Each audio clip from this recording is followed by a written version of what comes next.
दादरच्या शिवाजी पार्कात देखील व्हॅलेंटाईन डेचं अनोखं सेलिब्रेशन करण्यात आलं।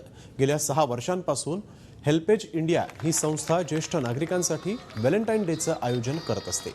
यावेळेस आजी आजोबांना एकमेकांना गुलाबांचं फूल देत प्रपोज करून रोमॅन्टिक गाण्यावर आजी आजोबांनी या ठिकाणी डान्सही केला। या कार्यक्रमाला प्रमुख पाहुणे म्हणून प्रसिद्ध मराठी अभिनेते भरत जाधव आणि त्यांच्या पत्नी सरिता जाधव यांनी देखील आपली उपस्थिती लावली। यावेळेस भरत जाधवनं आपल्या पत्नीलाही प्रपोज करून व्हॅलेंटाईन डे साजरा केला। आजच्या या सेलिब्रेशनबद्दल भरत जाधव आणि त्याच्या पत्नी सरिता जाधव यांच्याशी खास बातचीत केली आहे आमच्या प्रतिनिधी ज्योती शिंगे यांनी।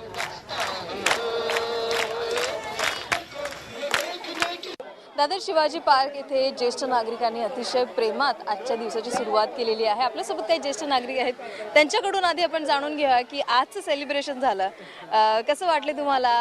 खूप खूप खूप बरं वाटलं। आज हेल्पेज इंडियाने जे प्रयत्न चालू केलेले आहेत, म्हणजे यंग जनरेशन आणि सिनियर सिटीजन यांना एकत्र आणण्याचे जे प्रयत्न आहेत हे बघून खूप बरं वाटलं।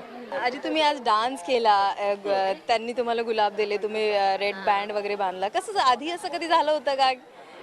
चान्स मिळाला नाही ना कधी आम्हाला असं कधी यायला। आज मिळाला ना। डान्स वगैरे असं केलेलं डान्स असतो आमच्याकडे आमच्या ज्येष्ठ नागरिकला आमचं नेहमी म्हणजे पिकनिकला वगैरे असेल ना तिकडे म्हणजे फक्त आम्ही मजा करायचं म्हणूनच जातो, प्रत्येक म्हणजे त्या विचाराने जातो। ते सगळ्या कपल्स आपण म्हणू शकतो आजच्या दिवशीचे कपल्स होते आणि खूप मज्जा यांनी केलेली आहे। रोजेस दिलेले आहेत, एकमेकांसोबत डान्स केलेला आहे, गेम्स खेळलेले आहेत आणि अशा अनोख्या पद्धतीने आज शिवाजी पार्क या ठिकाणी ज्येष्ठ नागरिकांचा व्हॅलेंटाईन डे साजरा करण्यात आला। व्हिडिओ जर्नलिस्ट अमोल तपासेसह ज्योती शिंगे, TV9 मराठी, मुंबई।